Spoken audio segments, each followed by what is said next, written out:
Muslim world کے معزز دوستو، السلام علیکم۔ قوم عمالقہ کا ایک لڑکا ان کے بت نصر کے پاس لاوارث پڑا ہوا ملا۔ چونکہ اس کے باپ کا نام کسی کو معلوم نہیں تھا، اس لیے لوگوں نے اس کا نام بخت نصر یعنی نصر کا بیٹا رکھ دیا۔ خدا کی شان کہ یہ لڑکا بڑا ہو کر کہراسف بادشاہ کی طرف سے سلطنت بابل پر گورنر مقرر ہو گیا۔ پھر یہ خود دنیا کا بہت بڑا بادشاہ بن گیا۔ جب بنی اسرائیل کی بدعمالیاں بہت زیادہ بڑھ گئیں تو ان پر خدا کی طرف سے یہ عذاب آیا کہ بخت نصر نے بہت بڑی فوج کے ساتھ بیت المقدس پر حملہ کر دیا اور شہر کے 1,00,000 باشندوں کو قتل کر دیا اور 1,00,000 کو ملک شام میں ادھر ادھر بکھیر کر آباد کر دیا اور 1,00,000 کو گرفتار کر کے لونڈی غلام بنا لیا۔ حضرت عزیر علیہ السلام بھی انہی قیدیوں میں تھے۔ اس کے بعد اس کافر بادشاہ نے پورے شہر بیت المقدس کو توڑ پھوڑ کر مسمار کر دیا اور بالکل ویران بنا ڈالا۔ کچھ دنوں کے بعد حضرت عزیر علیہ السلام جب کسی طرح بخت نصر کی قید سے رہا ہوئے تو ایک گدھے پر سوار ہو کر اپنے شہر بیت المقدس میں داخل ہوئے۔ اپنے شہر کی ویرانی اور بربادی دیکھ کر ان کا دل بھر آیا اور وہ رو پڑے۔ آپ نے چاروں طرف چکر لگایا مگر آپ کو کسی انسان کی شکل نظر نہیں آئی۔ ہاں یہ دیکھا کہ وہاں کے درختوں پر خوب زیادہ پھل آئے ہیں جو پک کر تیار ہو چکے ہیں، مگر کوئی ان پھلوں کو توڑنے والا نہیں ہے۔ یہ منظر دیکھ کر نہایت ہی حسرت و افسوس کے ساتھ بے اختیار آپ کی زبان مبارک سے یہ جملہ نکل پڑا کہ اس شہر کی ایسی بربادی اور ویرانی کے بعد بھلا کس طرح اللہ تعالیٰ پھر اس کو آباد کرے گا۔ پھر آپ نے کچھ پھلوں کو توڑ کر کھایا اور انگوروں کو نچوڑ کر اس کا شیرہ نوش فرمایا۔ پھر بچے ہوئے پھلوں کو اپنے جولے میں ڈال لیا اور بچے ہوئے انگور کے شیرہ کو اپنی مشک میں بڑھ لیا اور اپنے گدھے کو ایک مضبوط رسی سے باندھ دیا اور پھر آپ ایک درخت کے نیچے لیٹ کر سو گئے اور اسی نیند کی حالت میں آپ کی وفات ہو گئی۔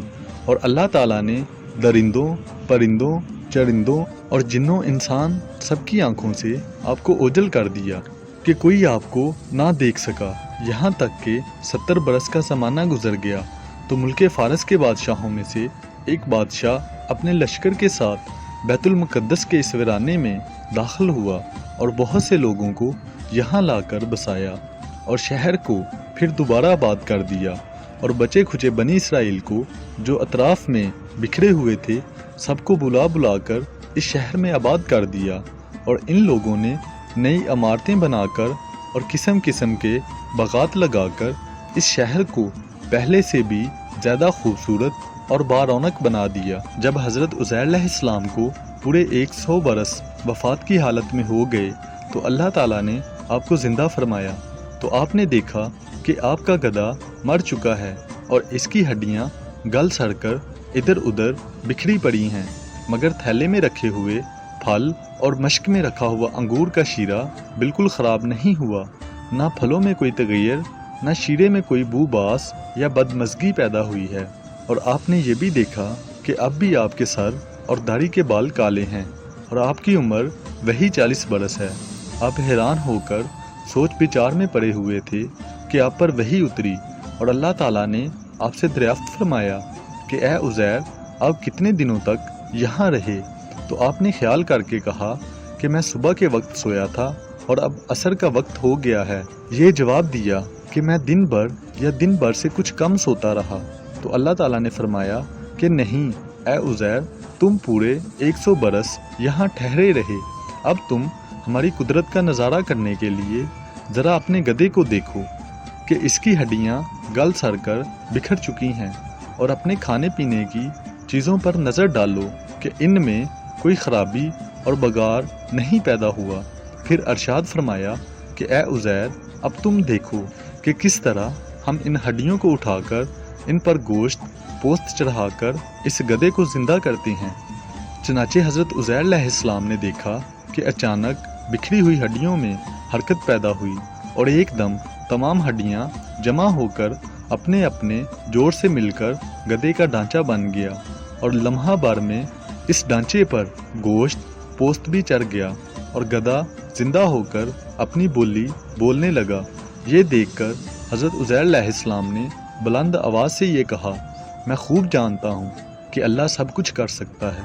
اس کے بعد حضرت عزیر علیہ السلام شہر کا دورہ فرماتے ہوئے اس جگہ پہنچ گئے جہاں 100 برس پہلے آپ کا مکان تھا، تو نہ کسی نے آپ کو پہچانا نہ آپ نے کسی کو پہچانا۔ ہاں البتہ یہ دیکھا کہ ایک بہت ہی بوڑھی اور اپاہج عورت مکان کے پاس بیٹھی ہے، جس نے اپنے بچپن میں حضرت عزیر علیہ السلام کو دیکھا تھا۔ آپ نے اس سے پوچھا کہ کیا یہی عزیر کا مکان ہے؟ تو اس نے جواب دیا کہ جی ہاں۔ پھر بڑھیا نے کہا کہ عزیر کا کیا ذکر ہے، ان کو تو 100 برس ہو گئے کہ وہ بالکل ہی لاپتہ ہو چکے ہیں۔ یہ کہہ کر بڑھیا رونے لگی تو آپ نے فرمایا کہ اے بڑھیا، میں ہی عزیر ہوں۔ تو بڑھیا نے کہا کہ سبحان اللہ، آپ کیسے عزیر ہو سکتے ہیں؟ آپ نے فرمایا کہ اے بڑھیا، مجھ کو اللہ تعالیٰ نے 100 برس مردہ رکھا، پھر مجھ کو زندہ فرما دیا اور میں اپنے گھر آ گیا ہوں۔ تو بڑھیا نے کہا کہ حضرت عزیر علیہ السلام تو ایسے باکمال تھے کہ ان کی ہر دعا مقبول ہوتی تھی۔ اگر آپ واقعی حضرت عزیر علیہ السلام ہیں تو میرے لیے دعا کر دیجئے کہ میری آنکھوں میں روشنی آ جائے اور میرا فالج اچھا ہو جائے۔ حضرت عزیر علیہ السلام نے دعا کر دی تو بڑھیا کی آنکھیں ٹھیک ہو گئیں اور اس کا فالج بھی اچھا ہو گیا۔ پھر اس نے غور سے آپ کو دیکھا تو پہچان لیا اور بول اٹھی کہ میں شہادت دیتی ہوں کہ آپ یقیناً حضرت عزیر علیہ السلام ہی ہیں۔ پھر وہ بڑھیا آپ کو لے کر بنی اسرائیل کے محلہ میں گئی۔ اتفاق سے وہ سب لوگ ایک مجلس میں جمع تھے اور اسی مجلس میں آپ کا لڑکا بھی موجود تھا جو 118 برس کا ہو چکا تھا، اور آپ کے چند پوتے بھی تھے جو سب بوڑھے ہو چکے تھے۔ بڑھیا نے مجلس میں شہادت دی اور اعلان کیا کہ اے لوگو، بلا شبہ یہ حضرت عزیر علیہ السلام ہی ہیں۔ مگر کسی نے بڑھیا کی بات کو صحیح نہیں مانا۔ اتنے میں ان کے لڑکے نے کہا کہ میرے باپ کے دونوں کندھوں کے درمیان ایک کالے رنگ کا نشان تھا جو چاند کی شکل کا تھا۔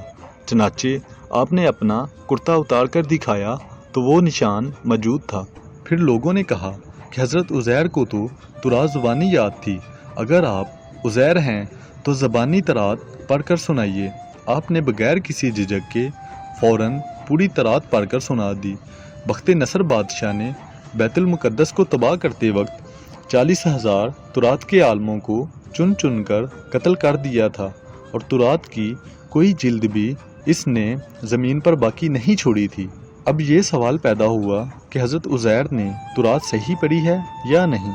تو ایک آدمی نے کہا کہ میں نے اپنے باپ سے سنا ہے کہ جس دن ہم لوگوں کو بخت نصر نے گرفتار کیا تھا، اس دن ایک ویرانے میں ایک انگور کی بیل کی جڑ میں تورات کی ایک جلد دفن کر دی گئی تھی۔ اگر تم لوگ میرے دادا کے انگور کی جگہ کی نشاندہی کر دو تو میں تورات کی ایک جلد برآمد کر دوں گا۔